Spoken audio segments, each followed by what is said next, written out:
Yes. So hi everyone, very good morning, good evening, good afternoon, wherever you're joining from. And thank you so much for joining and making our session beautiful. So we have the beautiful, the Dynamics MVP lady, Bilur, who has taken her time and given us that she's going to talk on the credit collections. I'm after her from long time to give us a session, and finally she agreed to do it. And luckily, it's Women's Day, and I wish all the women a happy Women's Day. And Bilur, over to you. Thank you so much for the invite me, and I'm very glad to be here in this Women's Day. So let's start and let me share my screen. Okay, so sharing. Please tell me when you can see. Yep, we can see that. Perfect. Today we are going to go over the credit and collections, a module that I really like to be working with. Okay. Before we start, let me briefly introduce myself that I'm Bilo Shamnancıoğlu. I have been a consultant since 2004. I have more than 40 project experience. I'm a Microsoft BizApps MVP, MCT, Dynamics 365 community super user, a certified solution architect, and very passionate on Dynamics 365 FNO. This is who I am, professionally speaking. Rather than that, I'm a mother of a 12 years old son and married with a Dynamics developer. Developer solution architect, I don't know, basically a developer. So today's agenda will be on to understand the usage of the credit and collections module. So what we are going to do is that we will go over the presentation, but not so much on the presentation, but rather than in Dynamics. And after I finalize, if we have enough time, I would like to go over your questions as far as I can. And if there are any questions that I'm not able to reply, and then you can just send an email and I will try to reply afterwards, of course. You can reach me directly from the Dynamics 365 community. If you just write out your questions, me or my friends can reply because there are too many professionals there, or you can reach out to me from LinkedIn. So why we use credit and collections module? So because everything that we can do throughout the other modules are basically collected in this specific module. So you can see your customer transactions, you can see your customers, you can do the payments, you can see your customer related reports, which are not like the CE ones, but more of the financial part. And then you can manage your credit risks and etc. So what we are going to go over today is that we are going to go over the collection letters, interest notes, write-offs, reimbursements, edge balances to manage our collections. We will see in the credit part for the credit risks and of course the payment. So when we go for a credit management part, what we do is to set up credit and risk management parameters. We set up the parameters in the customer form, of course. We set up the customer credit groups. We set up credit management workflows.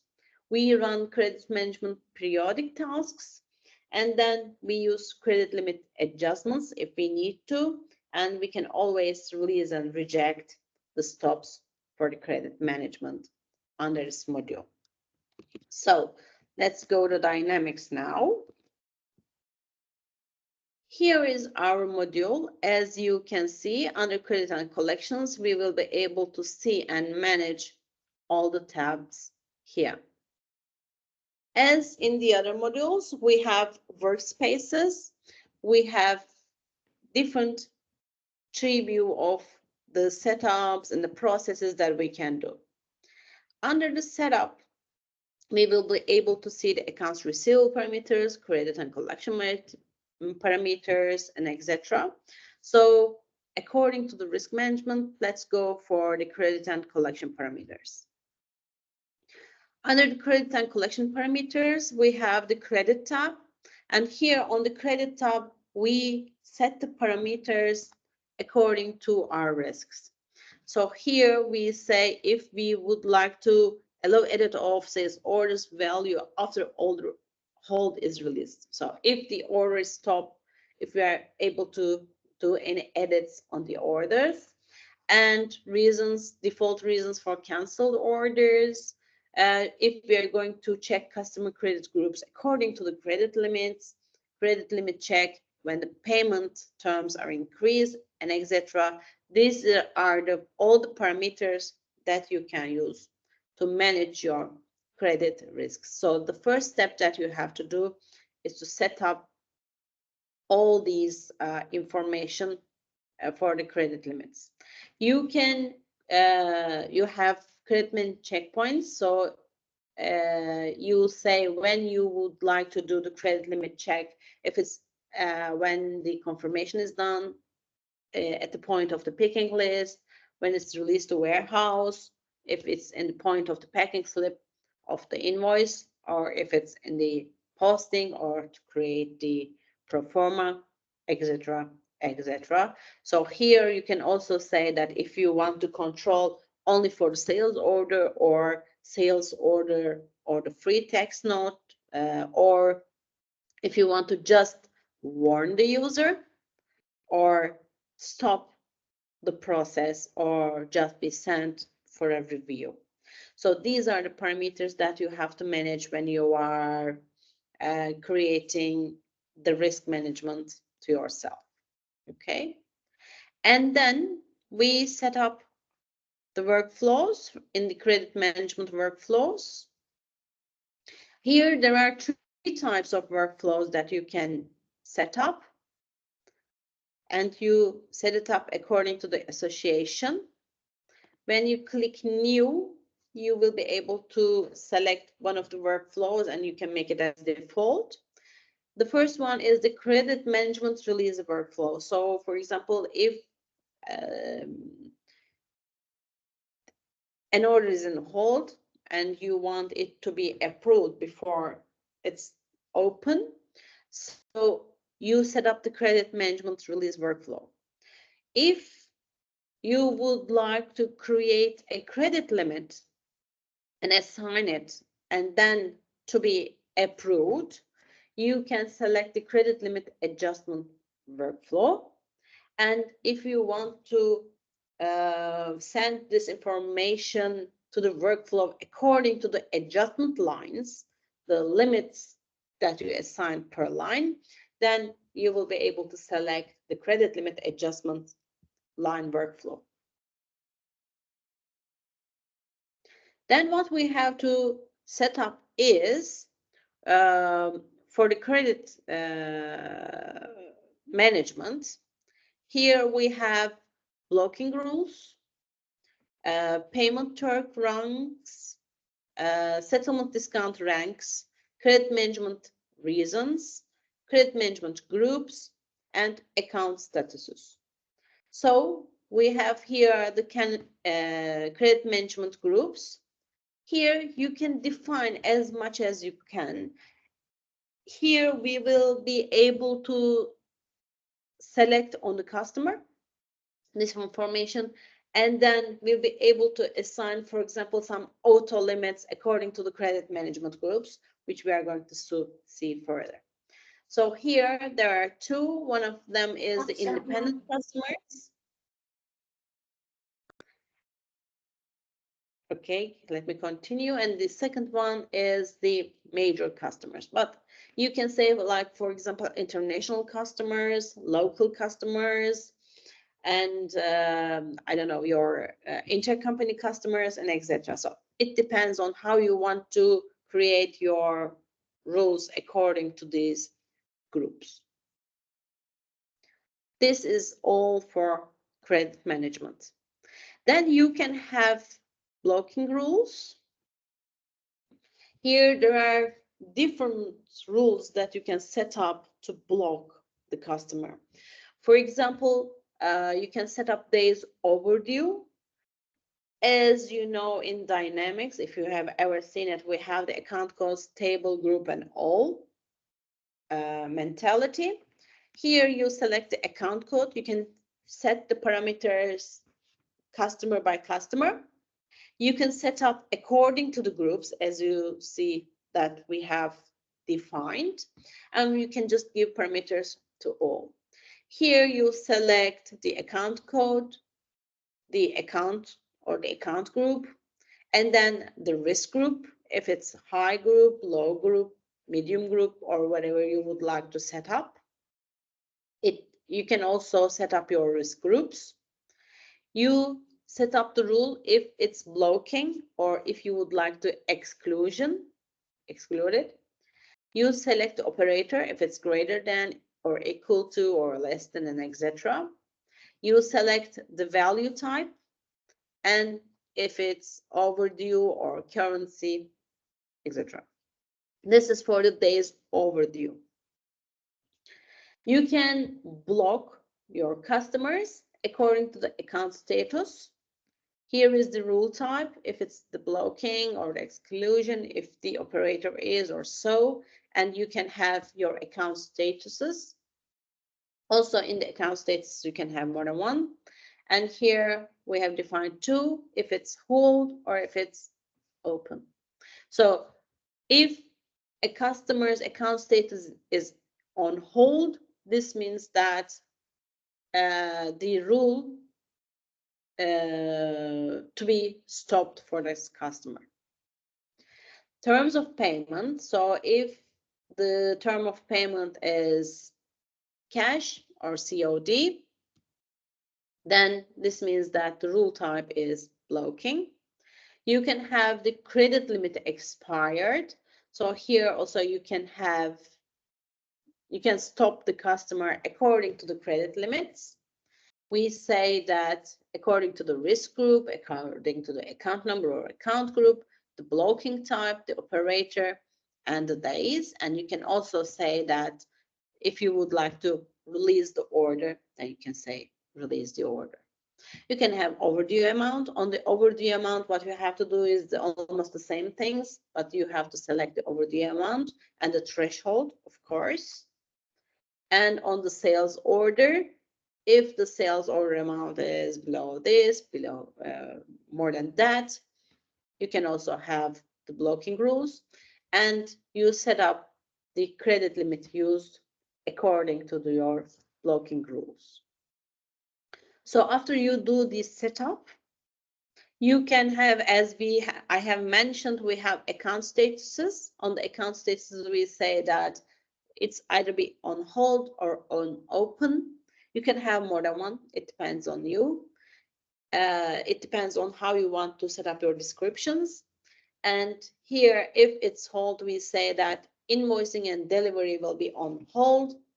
If it's open, then user will be able to proceed. So after we do this setup, we also have the setup like ranking of the payment terms, ranking of the settlement discounts, and also you can set up the reason types for the credit management reasons. So you can say it's hold for the account, it's released for auto release, we have the order cancelled, we can release the order according to a manager decision, or a manager can say that, okay, hold this order. We can have release for the modifying to order.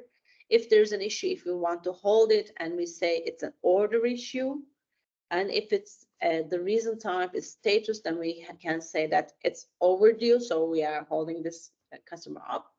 And then we can release, for example, if there is any payment or payment is promised. So these are the types that the credit management reasons are, but you can set, of course, create more according to your needs. Then we go for the customer. On the customer also, we need to set up one by one all the details according to our risks. Okay, so here we have the credits and collections. This is both for the collections and both for the credit. In the credit controls that you can have a credit rating. Credit rating is just for reporting purposes. You can say that this customer is mandatory on credit limit. So you can say that, okay, I have my rules, but I do not want this specific customer to be valued as mandatory in credit limit. All right. So you can say this customer is unlimited credit limit. You can say you would like to exclude from credit management. And then you can say that this credit management group, I select this customer as independent customer. As you may remember that we say that we can have different, like the local customers, international customers, or our group customers. So you can have as much as you can in here for to manage and to give rules. So here you select the credit management group, and then you have see here the credit limit. This credit limit can be manually filled, or I will show you later that this can be updated according to the rules that you have given. And you will be able to see that the credit limit of the customer's currency. And if this customer has any insurance and guarantees, which I will show you later, you will be able to see the insurance and guarantees and the total credit limit. Also, you will be able to see the credit limit expiration date, when this customer's credit limit will expire. And if the credit limit has been changed, customer's credit limit group that you can see.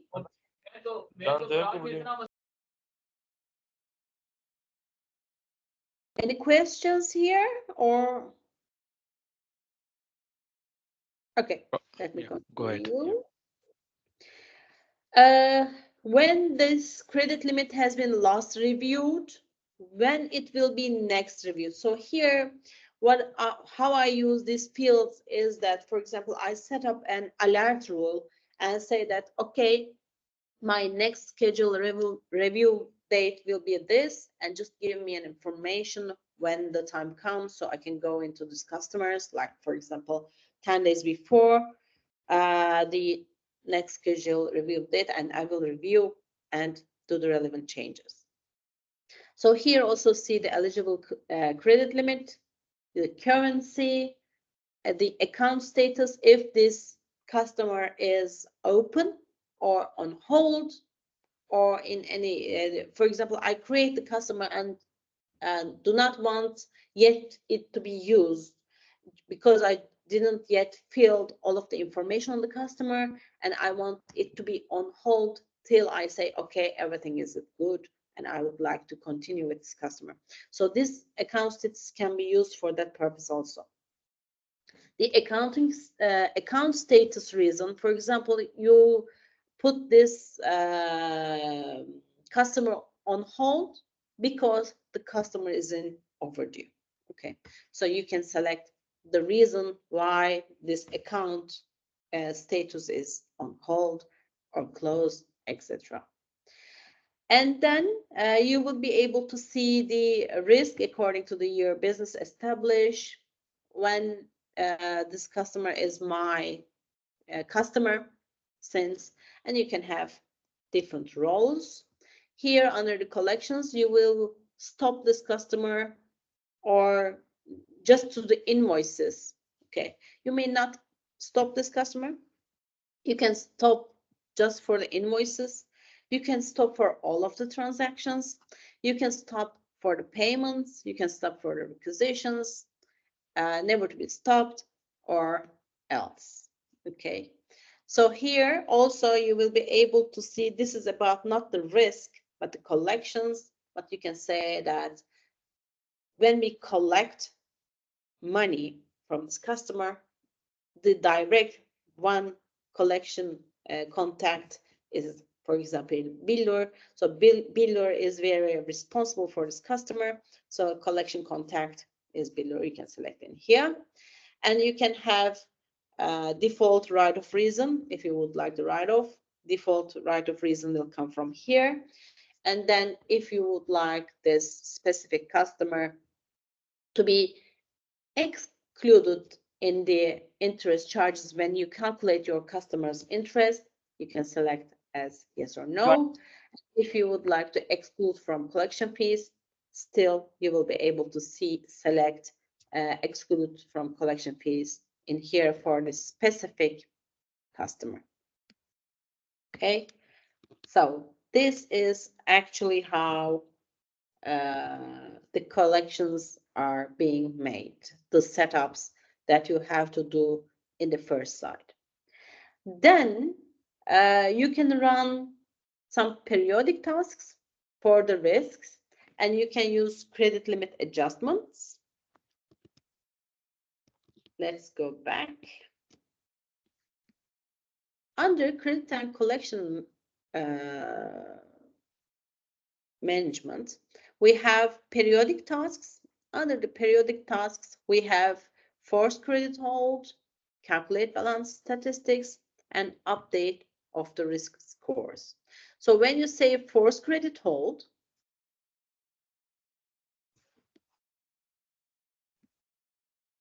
let me try again.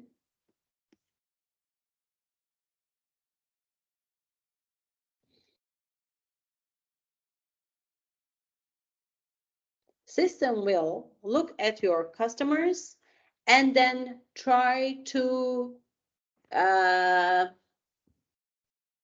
find out reasons according to your setups why that customer or customers' data should be held. Okay. Just a second, please.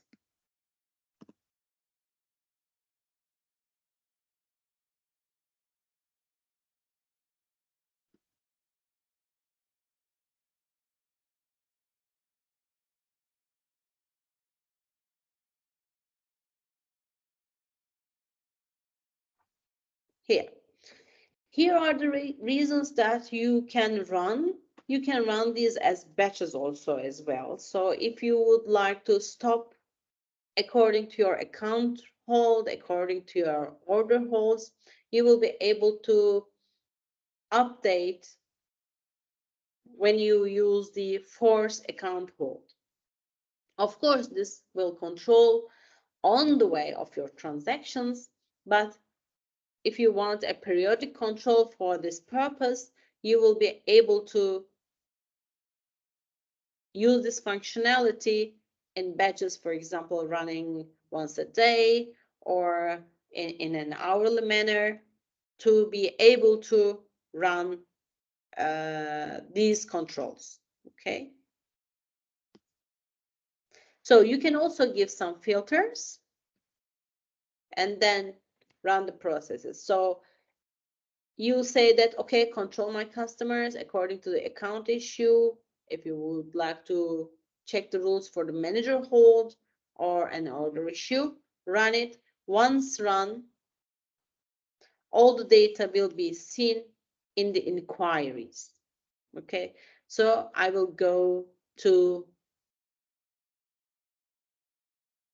credit management hold list. You can see all credit holds. You can see open. For example, you will be see only the ones that has an issue. If you would like to see just the ones that you have closed, which means that you release, and then credit holds due for a review. So let's go to open credit holds form. Here you will be able to see the number, if it's active, if it's closed. Of course, this is the open one, so you will not be able to see closed. Then you have to go to all of them or the closed. The review date, the sales order, the total, document status check, ship date, terms of payment, customer account, and their credit group, credit management group, hold reason. This means that this has been held according to the threshold that we run the process. And when it is released, the release reason also can be seen. Here in the credit management hold list, you will be able to see the blocking reason. So when we click here, you will be see that why it's been on hold. You will be able to see the links. See the sales order, the customer, the balance, if exists, the customer credit group. You, for example, let's go for the customer credit group and see the link in here. You see in the customer credit groups, we say that we have the Contoso group, and under the Contoso group, the credit limit is 1 million US dollars, and the credit limit expiration date will be the 31st of October 2020. And these customers are included in this customer credit groups. Okay, let me go back. And then you can release.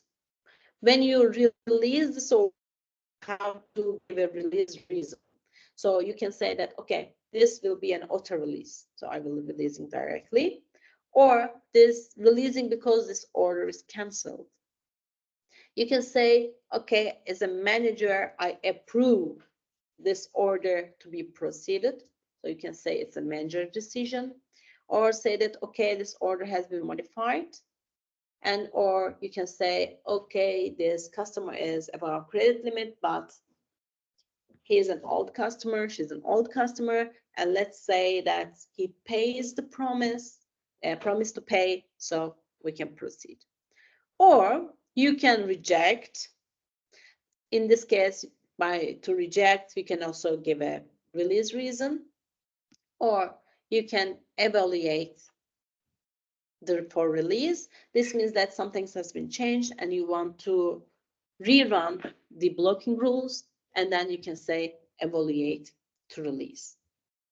So when we go to the customer credit groups,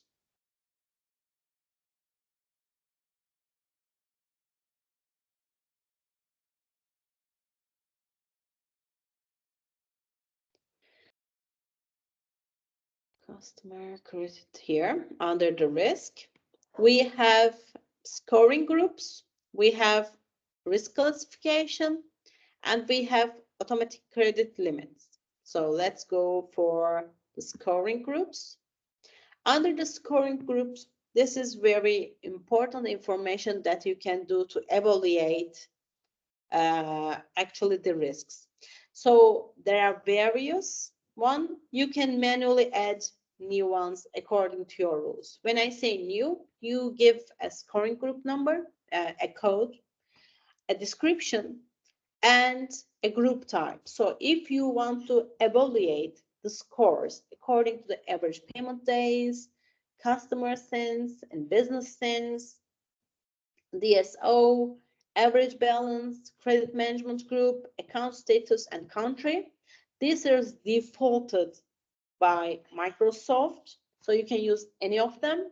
Or if you want to give a scoring group, a risk evaluation manually, then you have to select the user defined.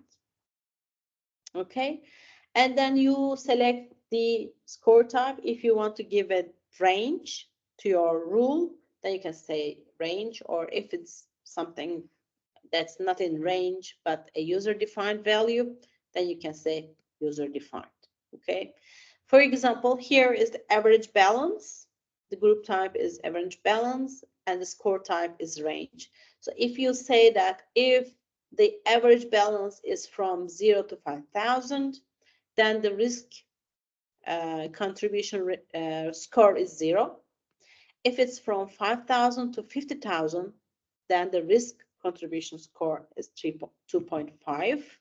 If it's 5,000 to 100,000, then it's 5. Okay. The same applies in the average days. As you can see, if the average payment days are from 0 to 35, then there's no risk. If it's 35 to 70, then the risk score will be 7.5. Here, you say that if it's country, for example, if it's from Australia, then the risk score is 0. But if it's from Espanol, then it's the risk contribution score is 4. It depends on how you would like to see your credit ratings. As you can see, it's user defined, so there's just the value. These are just examples. You can just check out and process according to your needs. Here, for example, we say that if the scoring group is DB that you manually define, I say if the value is A1, then the risk contribution score is 0. If it's A2, which you have defined on the customer, then the risk contribution score is 2. And we have risk classification. Here we say that if the risk group is from 0 to 30, then it's green mark. And if it's between 30 to 60, then it's yellow mark. And if it's high, then it is a cross, which is red. So this is for just how you would like to see it in visual way. So this is just for the visualization. And you can assign automatic credit limits. So you can say if the credit limit is low in euros or low in US dollars, then you say that if the scoring group is average days and the operator is greater than or equal to 30, then you will auto-assign the credit limit as 500,000, but if it's 65, then you will assign directly the credit limit as 100,000. So the automatic credit limit definition is being made to not to go in each customer and then write down their credit limits, but automate them and then fill them automatically by a batch process. Okay, so what we do is that now we have the credit limits.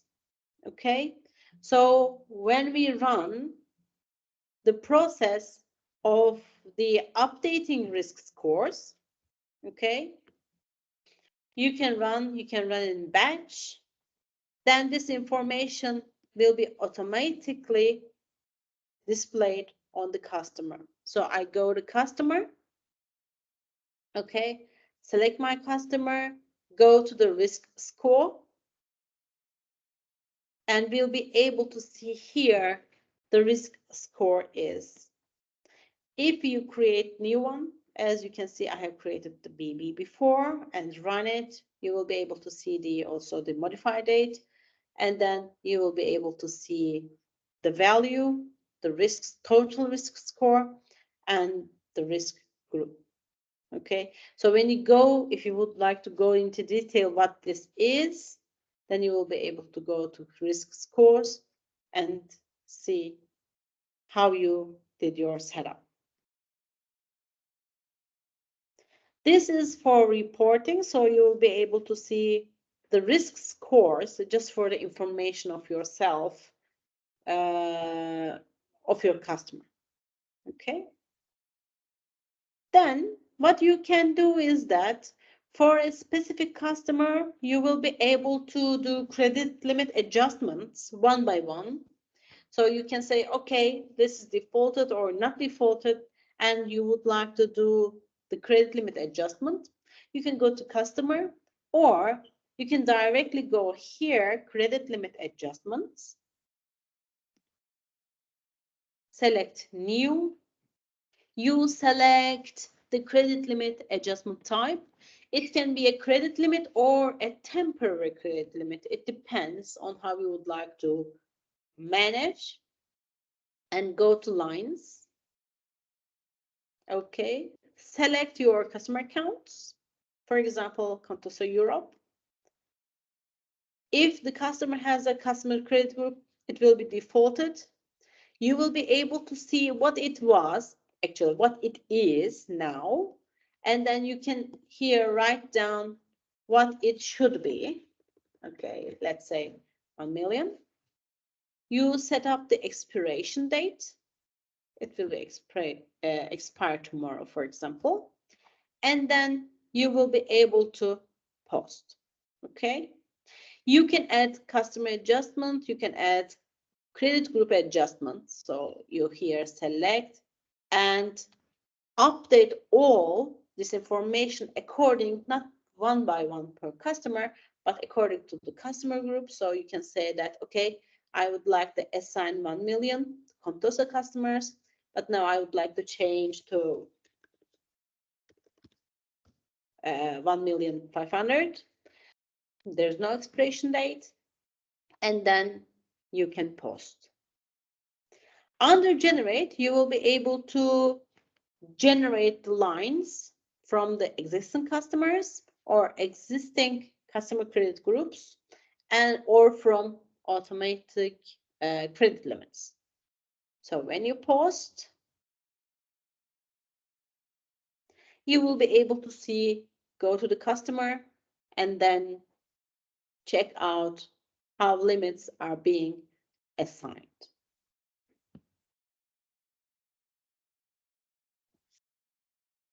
Here, as you can see, we updated Contosa Europe. On the customer Europe, we have the credit management group, but we said that we would like to set up the credit limit group as 1 million. And then it auto, of course, updates the credit limit on customer's currency because the customer's currency is in euros. And then the customer has insurance and guarantee with a negative. And then the total credit limit is also can be seen in here. Okay.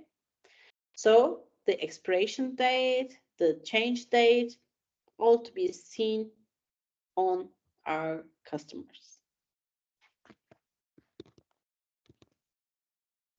Okay.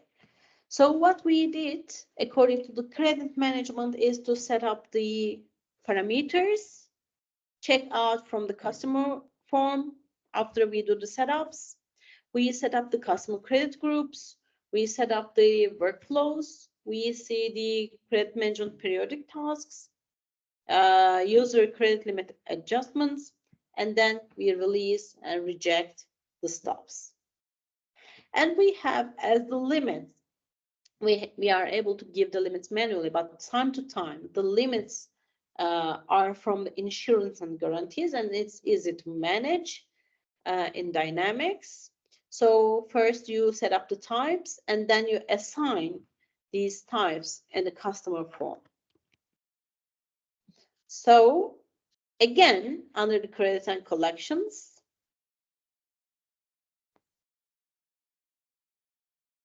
let's go in under the setup, insurance and guarantees. We have guarantee types. You can have as much as you can. Here you select the insurance guarantee type and the description. And then you go to your customer. Okay. Under credit management, you will be able to see insurance and guarantees and say new. Select your insurance or guarantee type. If it's insurance or guarantee, let's say insurance. And then you will be able to see the types that you have created. So let's say it's aliens. Your insurer, guarantor. Select here who the vendor is.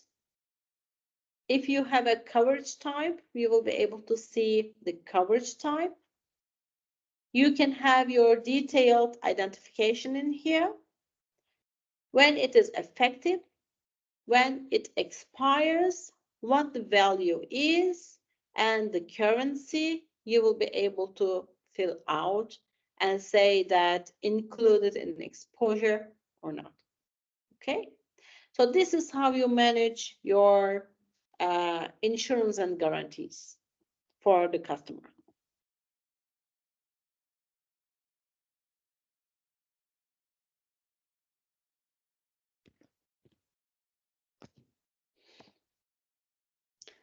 Also, you manage your risks and you start filling out the transactions for that customer, you post the orders and etc. But time to time, for example, at the end of the month, when you or whenever you need to do the reimbursement. The reimbursement is that you check the balance for the customer, and if your customer is also your vendor, you don't want to collect money from your customer if you have any balance in your vendor as well. So what you do is that you transfer the balance from one to the other. This is what the reimbursement is in Dynamics. So to be able to net these two transactions, you have to select the vendor on your customer and then run the reimbursement process. Actually, there is a new netting functionality in the newest version, which is more complex, but does help you to proceed more further. I have not yet applied that, but I read from Ramit posts, and it seems a good functionality. So you can use that one, but if you are just like try to use a very easy way, you can set up the vendor on the customer and then run the periodic task of the reimbursement. So here on the customer,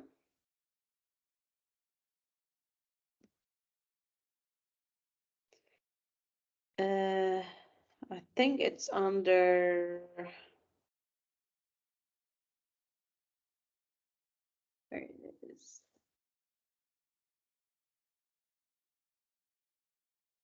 Miscellaneous, probably. Yes, here. Under the miscellaneous details, you select the vendor account. Okay. And then after you select the vendor account, you run under periodic tasks, the reimbursement process. You can summarize customer, which means that if you do not want to do it one by transactional basis, but to group them, you can summarize. And if you would like to include customers with outstanding debit transactions, you will be able to set as yes and then run the process. What reimbursement does is that it will create a journal for you, okay, and then do the markings, do the settlement transactions. Then you will be able to go into the journal, look at it. If everything is fine, you can post it, then the reimbursements will be done. After you do the reimbursement, but after, of course, whenever you want to, you can set up collection letters. For example, if you want to send the customer that, okay, it's almost time to pay or you are a little bit late, so be sure you may have some issues with us. You will be able to set up the collection letter parameters. You set up the sequences. You set up the posting profiles, and you will be able to create and post the collection letters. It's very important to use the collection letters to inform the user, the customers. You can send the collection letters directly via email. So it's not a hard job to do like we do in the very old days, like send them manually. Okay, for the collection letters, first you have to do the setups, of course, as we do it in everywhere. Here you set up the collection letter sequence, which means that if your customer is in a high rule or a low rule, it depends. So in this setup, as you can see, we are sending out 4 collection letters. The first one is for first notification. So here there will be no posting because there is no fee that I will charge to my customer. And it will be sent in Monday. And then we have collection letter 2. It's a notification with fee. Of course, while it's a fee, there will be a main account because I will post it and should be able to see in my GL accounts. I write down the fee and then I will just set up here when it will be sent. We have collection letter 3. It is a higher fee, and at last we have the final notification. Okay, so you will be able to send out to your customers with the fees as well.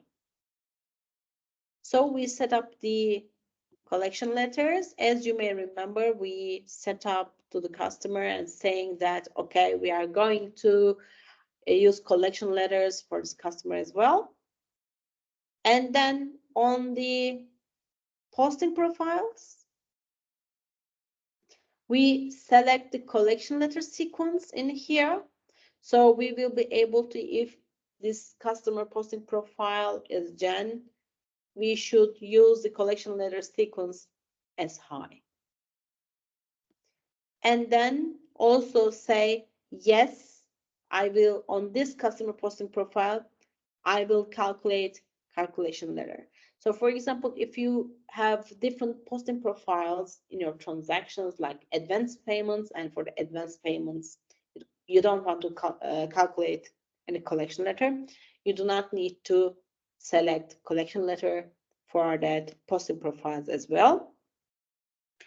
And then you start running the collection letters. This is the sequence. And then you run create collection letters. You can create collection letters according to the invoices, credit notes, payments, and interests. You select the collection letter if it's the first, second, third, or else. You select the correction letter date, and you can select the posting profile. Okay, and when you say okay, the collection letters are being created, and under the post collection letters, you will be able to post these collection letters. You can set up the posting date. You can run date as posting date as well. And then you will be able to see all your collection letters from review and process as well, if you do not want to post it directly. As you can see, we are able to see the collection letter code, the customer account, the status, and if it's printed or not. In this form also, rather than posting them in batch, in total, you can select cancel or post in here. And you will be able to print the collection letter or directly send your collection letter to customer as well. And then we will be able to see the collection letter journal or collection letter report. Okay, so this is what you see. As you can see, we have a voucher for this one because it's the second collection letter. And we go to the voucher, we can be able to see the charges that we post.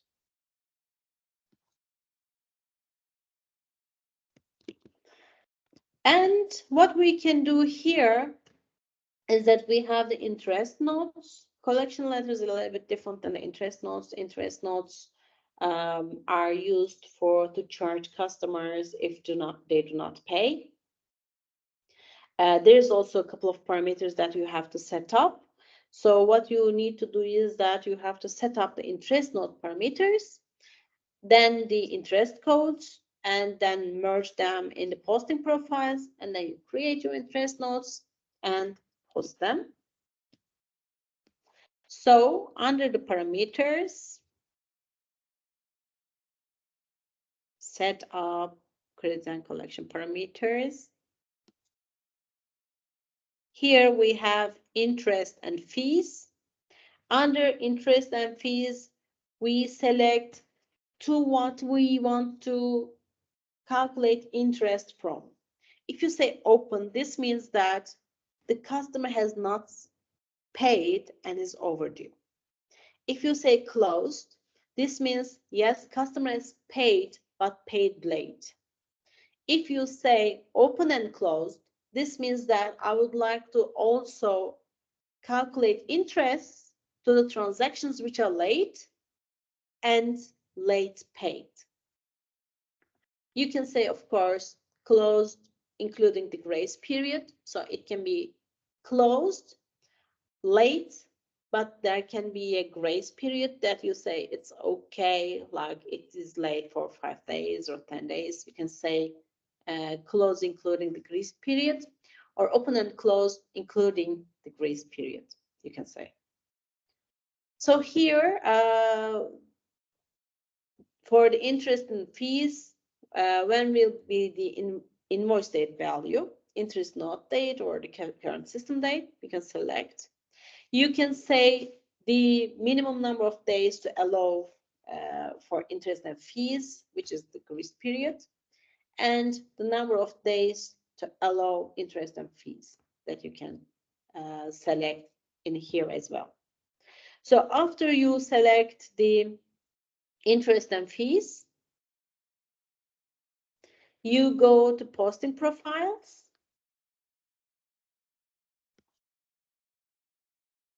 Here you say that for this posting profile, I would like to apply interest.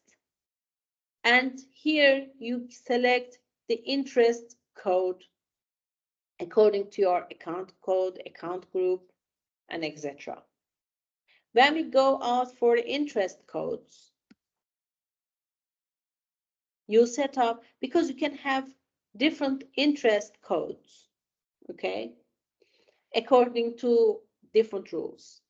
You say you would like to apply 2% after 15 days, okay, or you can have 2% after 1 month.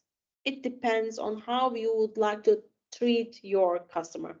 The thing in here is that while you are applying these rules according to your customer posting profiles, this should be very well discussed with the customer when you try to set up your customer groups, your interests, and your posting profiles.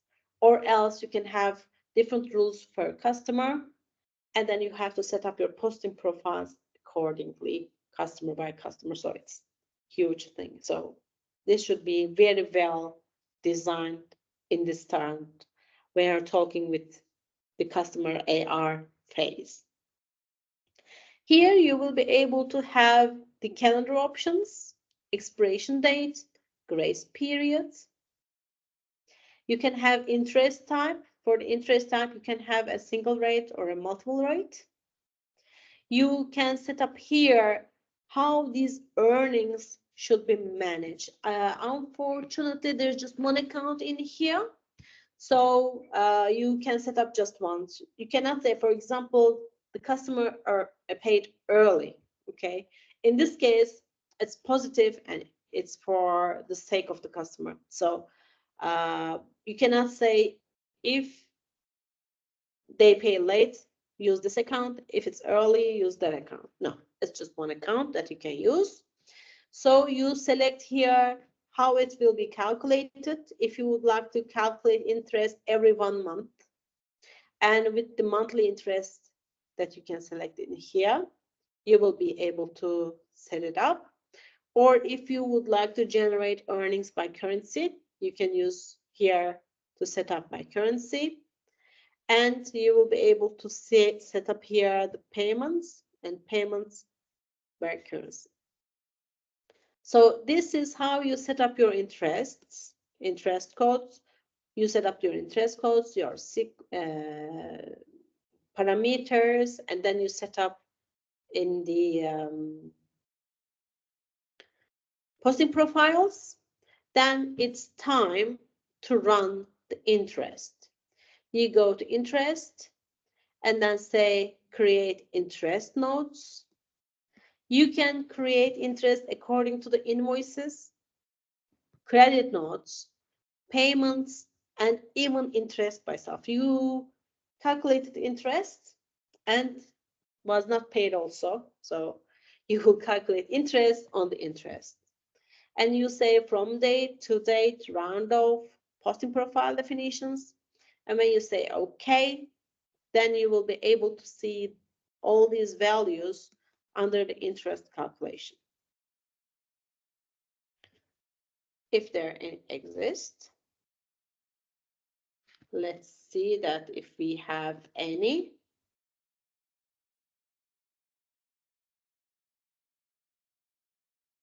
Let's go to credit card collections and say review and process interest notes.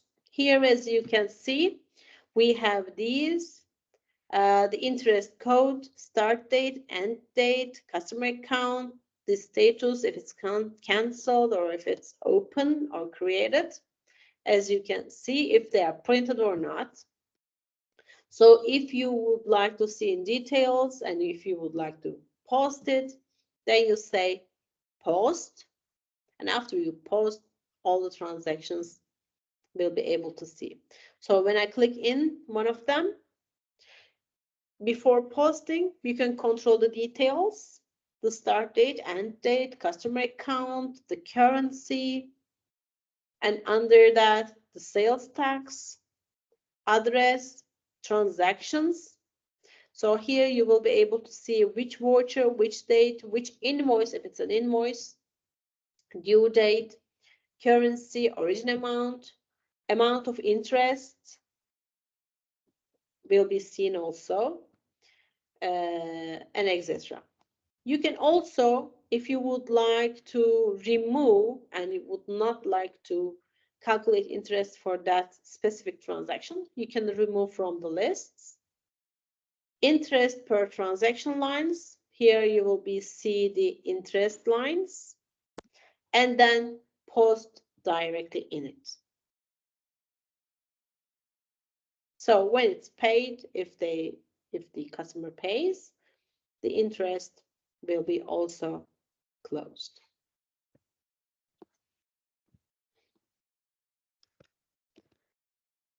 Okay, what we do is that we say we manage the risks, okay, for the customer and say, okay, we send them our invoices and they didn't pay. What we did is that we sent them collection letters, okay, they didn't pay. And then we sent them interest notes and didn't pay. This means that they're not going to pay, probably, okay? And what we can do is that when we decide that it's not going to be paid for some reason, we can write off that transaction as well. So for the write-off, you use write-off functionality. What system will do is that it will create a journal. It will mark the transactions, and then you will be able to control and post them.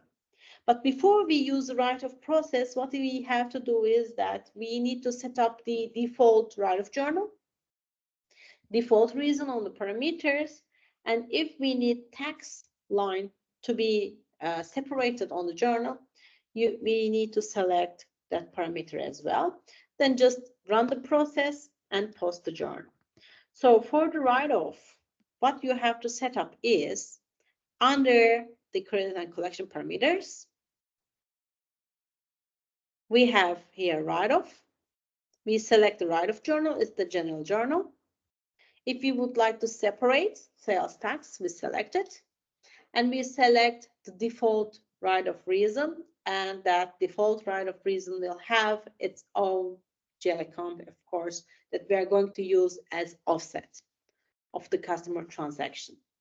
So to run it, we go to periodic tasks and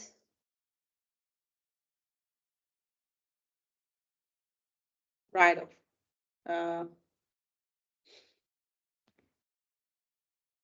I think it's under the customer. I will show you how we do it on the collections. Okay. So this is how the write-off is being managed.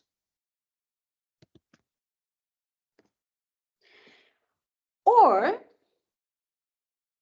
before sending the collection letters, or we set up the interest, or even after, we can have the collection. The collection also can be managed in here as well. This is very specific, so I'm not going to go into details for the collection process. What you do is that you create a payment journal. You can either fill out manually, you can import from Excel, you can create payment proposals. If you have a bank integration, you will be able to also see in these transactions of the payment transfers, and then you post it. You do the settlements, and when you do the settlements, you will be able to proceed with the transactions as well. Okay, so here you will be able to see under payments, we have customer payment journals.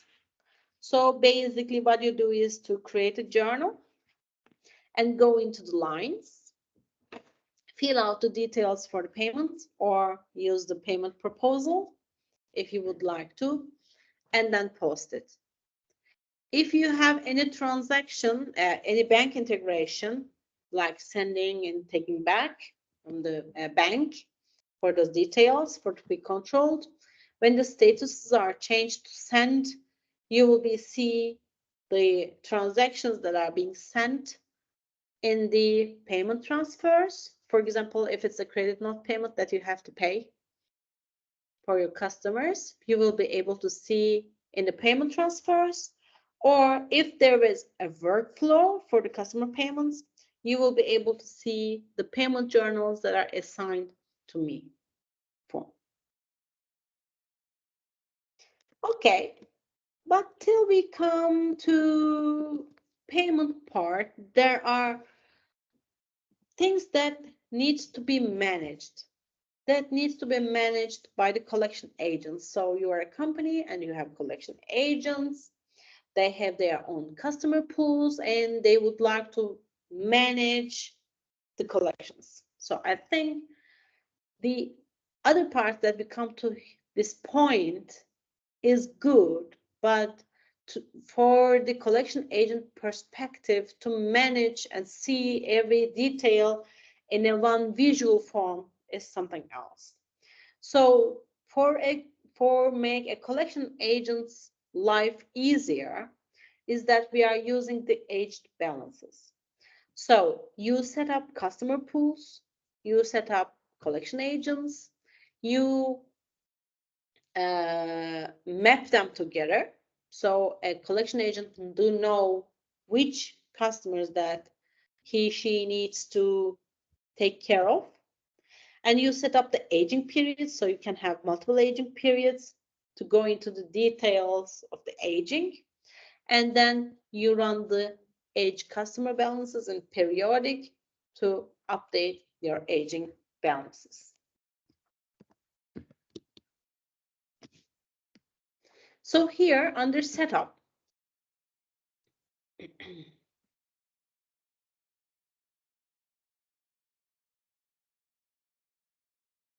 we have customer pools, okay? Under the customer pools, we say we can do different type of setups. It still depends on how you would like to select your pool criteria. Here, as you can see, what we say is that if the customer's name starting from the A to M is another group, N to Z is another group, okay? So we here select the criteria. If you would like to create a new one and select another criteria, you say select. Here you will be able to manage every criteria you would like to have in a query manner in the system.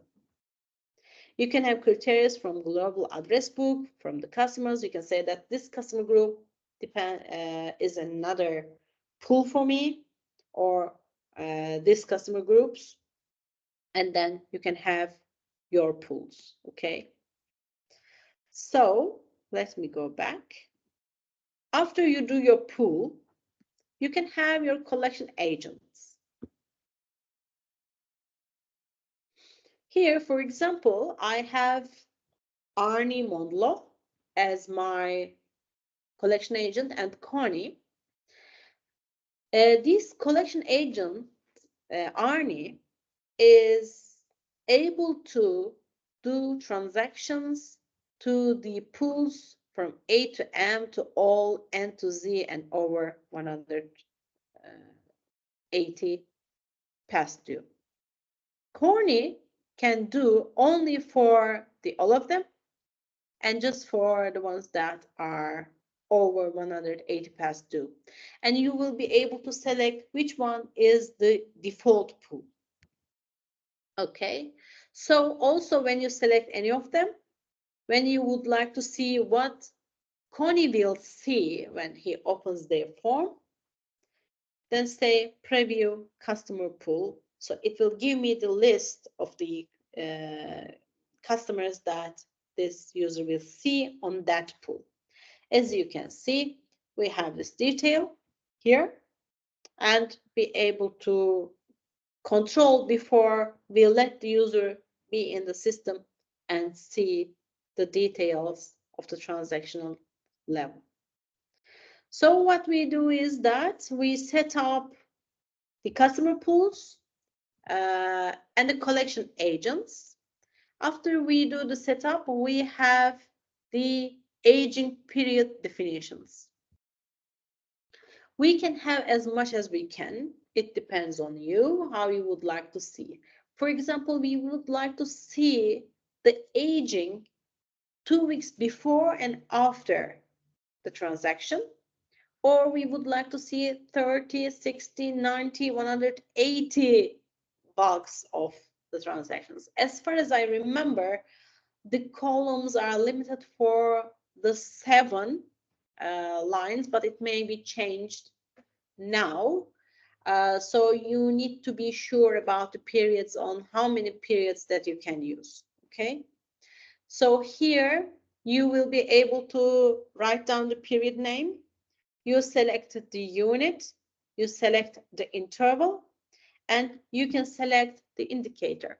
Indicator is for your visual seeing of the data when you open up your aging form. Okay, so this means that, for example, 30, 60, 90, 180, if the customer didn't pay over 180, it's a red cross. If it's 90 days to 180, then it's a red diamond. If it's 60 days, it's a yellow exclamation mark. If it's 30 days, it's a yellow triangle. And if it's current, there's no problem, it's 0 or less, then it's green check mark. Okay. Then you run the process, you run the periodic task of age customer balances. When you say run it, what it does is that it creates a snapshot of the transaction. So it's important to decide when to run this process, how long should it take, and how many groups that I have to create. Because if there's too many data, like for example, you have 10,000, 20,000 customers that are active, in this case, it will be a little bit hard for system to manage. So you have to just divide it into groups. Okay. So here you select for which aging period definition that you would like to use.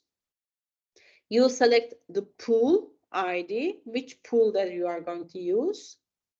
You select the criteria of the aging, if it's per due date, transaction date, or a document date you would like to use.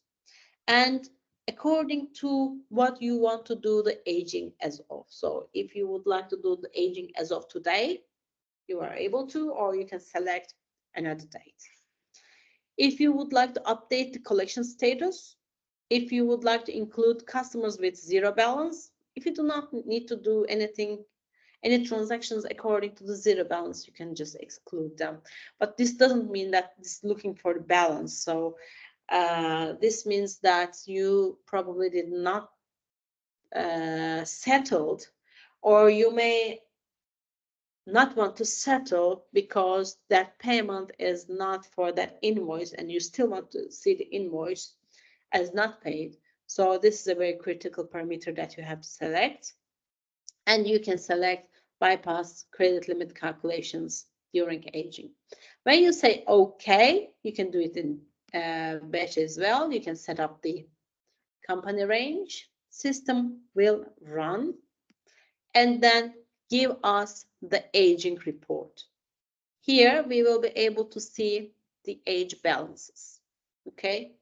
So as you can see, we have our indicators in here. We will see the customer account, customer credit group, amount, due balance, current, 30 days, 60 days, 90 days, 100, and total, according to the period definition that I made. As you can see here, I see nothing because I'm a system admin, so I can see everything. But if I was assigned to pool, then here I will see the pool that I'm default assigned. I can change it if I have more than one pool, okay? And I will be able to see the aging period definition as well. I can age according to the accounting currency, reporting currency. And if I would like to go into the transactional details, I click on the name, okay?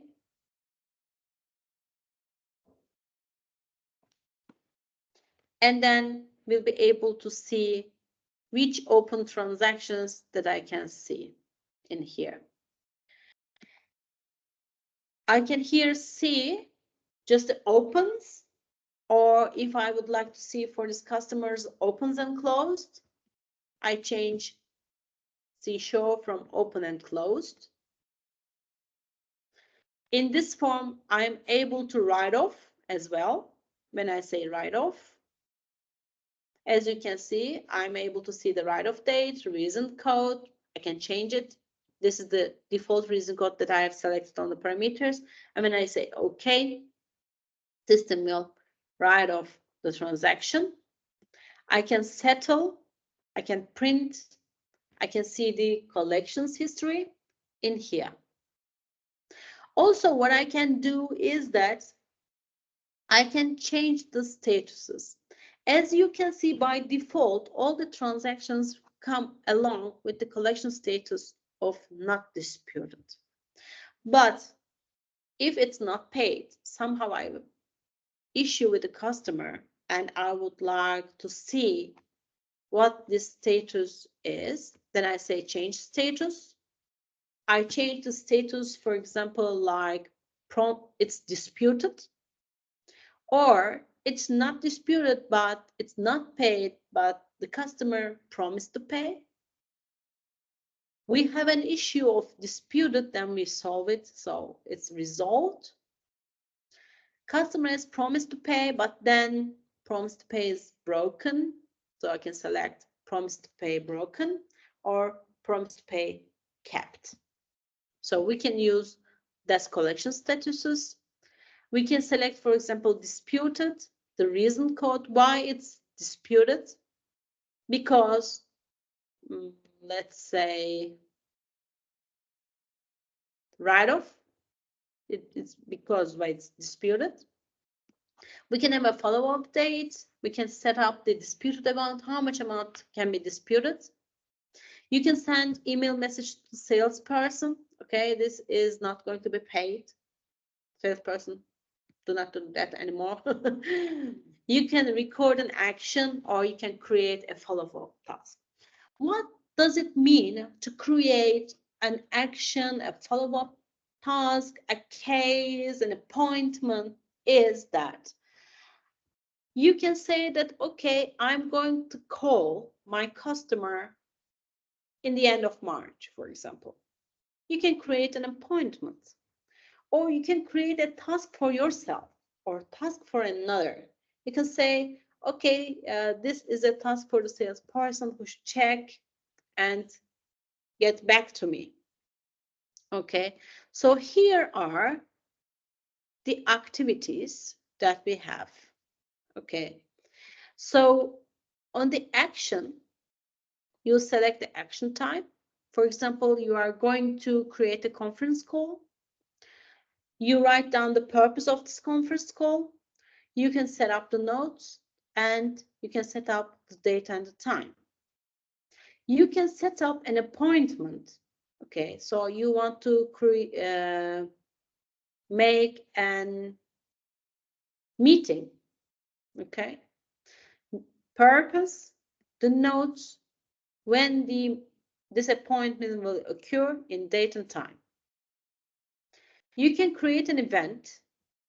Okay, so you can have a conference call, purpose of the conference call and the notes, or you can directly create a task, what to be done, to send an email, to create a follow-up, or the task is initial phone call can be selected. And here you write down the purpose, notes, and etc. So rather than doing your agenda, not in Dynamics, you can directly manage these purposes in the Dynamics as well. Also in this form, what you can do is we have done everything in the menu, but what you can do is that you can calculate interest for this customer. You can create collection letters. You can reimburse and etc. directly in this form as well. So you don't have to go out in the menu and do your transactions according to this customer out of this form. You can do all in. Also, we run the aging, but you have a call with payment agent and tell them to do the settlement and you want to rerun the agent. You don't have to wait whole day if your batch is set up once a day. You can update aging for this customer directly on the form. Okay, so this is also very easy to manage. You say update aging, and then the data will be changed for this customer directly on this form. You can also communicate. You can send emails. You can send transactions to salesperson. You can print statements or send statements via email. You can send out the letters and interest notes. And it's that you can just see the addresses, contacts, prospects, address books for this customer in here. And you can see the statistics, financial statistics directly in here. Let me update.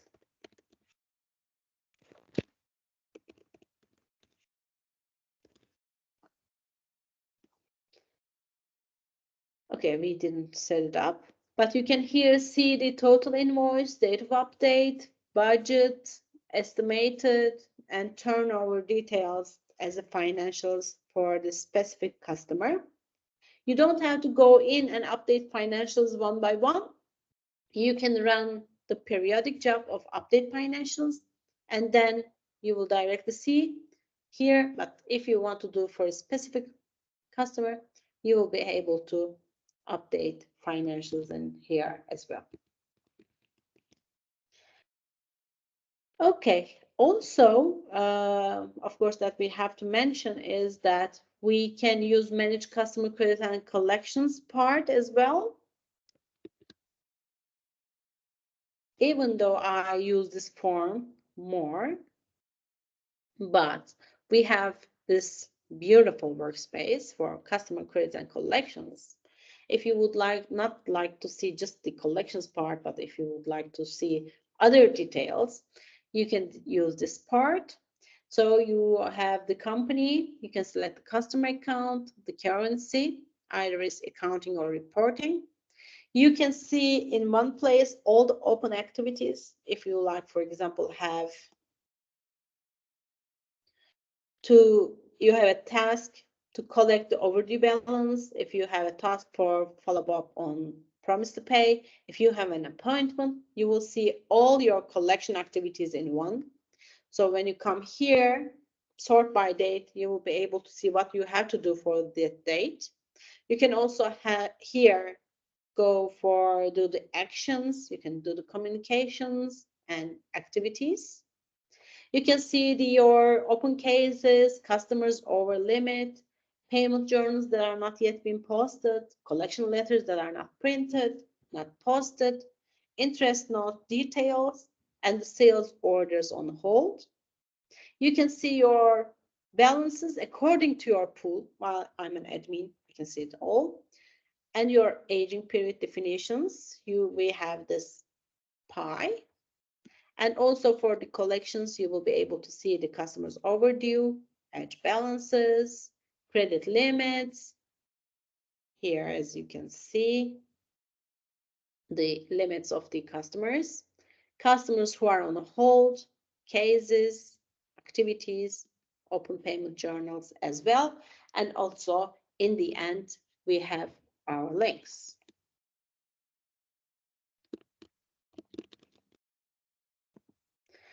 For the reports, of course, we have too many reports. We have statements, we have balance reports, aging reports, and general reports that show you like the payment reports and etc.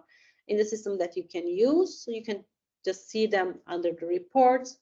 But I would like to mention the aging data storage. So aging data store, what is the difference between the aging report and the aging data storage is that time to time, you may have too many transactions for the customers and system may not be able to process the agent reports. It may take too much time. And then you may not be able to print the standard agent reports. In this case, you can use the aging data storage. The last thing that I'm going to mention for today. Here we have the reports. Here we have the aging report and we have the customer aging data storage.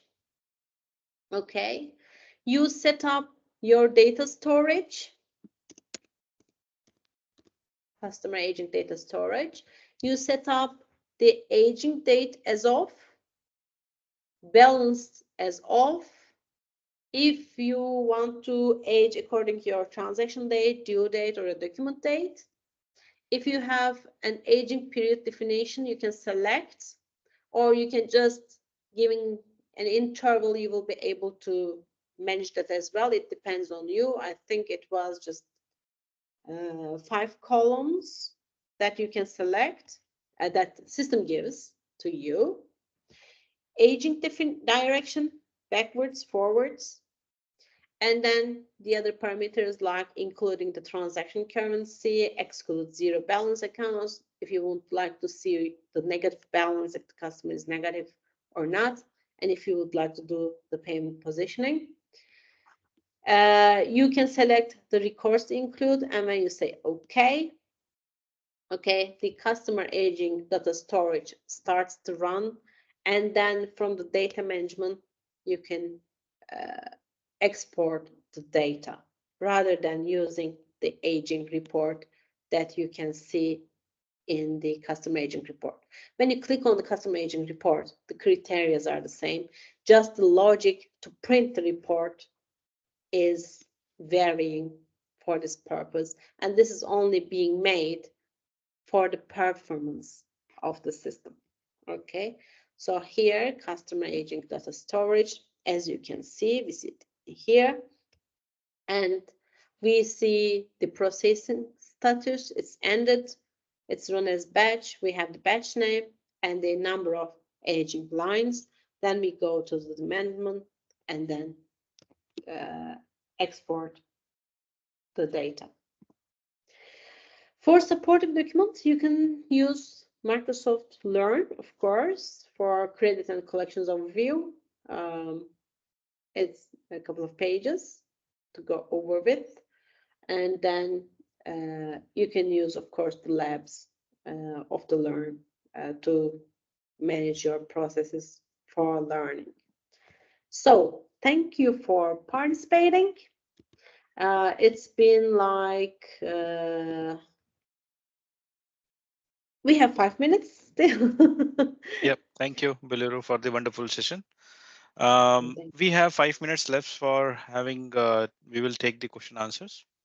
So first question is about what if the credit limit is changed after the customer creation?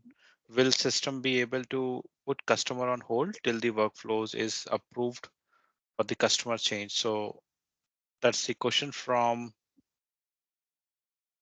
yeah, Noor. Actually, yes, that is why we are using the account statuses. So you can default the account status as hold till everything is fine. Then you can send it to workflow, and after approved, it's changed. Then you will be able to use that customer.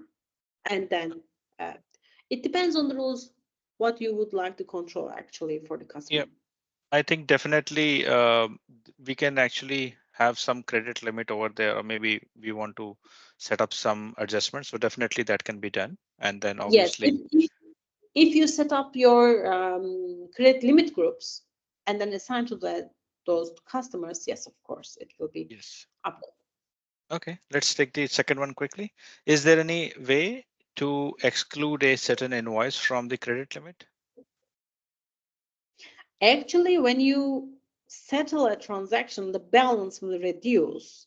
So in this case, yes, it will be reduced for the risk, not from the limit, but it's reduced from the risk. Okay, yeah, thank you. The third question is there any DSO report to show for the customer? DSO report. ESO, what is it? I don't know what ESO is, sorry. I'm also not sure. And Amar, you are there? Yeah, you can unmute and ask the question if it is possible for you to do. Yeah, sure. How are you? Thanks for your great session, of course. I'm talking about DSO, which is days sales outstanding, which there is two parameters to put the period in the credit and the collection parameters, which normally shows in the customer account statistics when you open the info pane for any customer. Customer statistics that you say that how many orders that he has, if the statuses you mean, right? I think this DSO normally shows how much, يعني, how many average payment days, I believe, if I'm not really Okay, sure. so Yeah. for the DSO, he is saying that it is days sales outstanding, correct? Yes. Okay. Not so sure. I need to check. I remember a couple of reports, but I need to check that one. Sure. Can I actually ask one more question about the previous question? I asked a previous question about how to exclude specific invoice from the credit limit. So I'm issuing an invoice to a customer and I'm saying I'm selling all the material. So I want to exclude this invoice from the credit limit itself without, يعني, we didn't go to the payment yet or settling this invoice yet. Yes, you can say that you don't want to put that invoice on hold to be paid.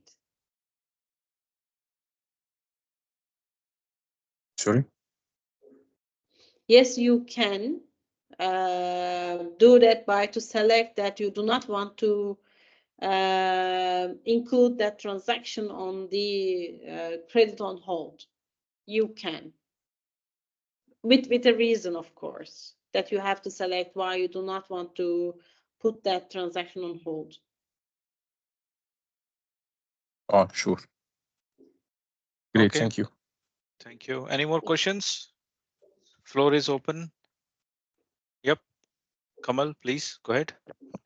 Yeah, thank you. It's very helpful session. Okay, so I am actually implementing this. Okay, and I have one query. Like in customer posting profile, we have to maintain this credit note number. So do we assign more than one? Actually, I am implement this for my client. Okay, interest note and credit note we have to update in customer posting profile. So by default, can we assign more than one?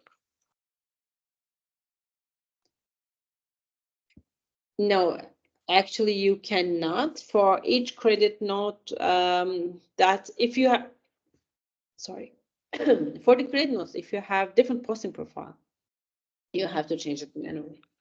Okay, okay. So you cannot assign more than one.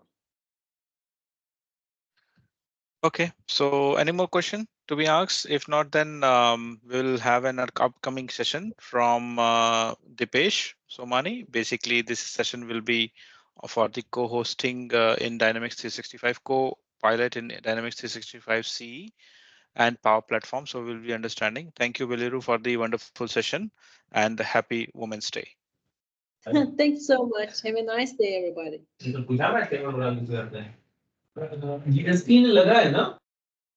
Sure. Thank you. We'll close this session now. Bye bye. Thank you all. Yes, thank you. Thanks, everyone. Thanks for joining. Thanks everyone. Thanks for joining. Bye bye. Thanks, Miller. Thanks for the session.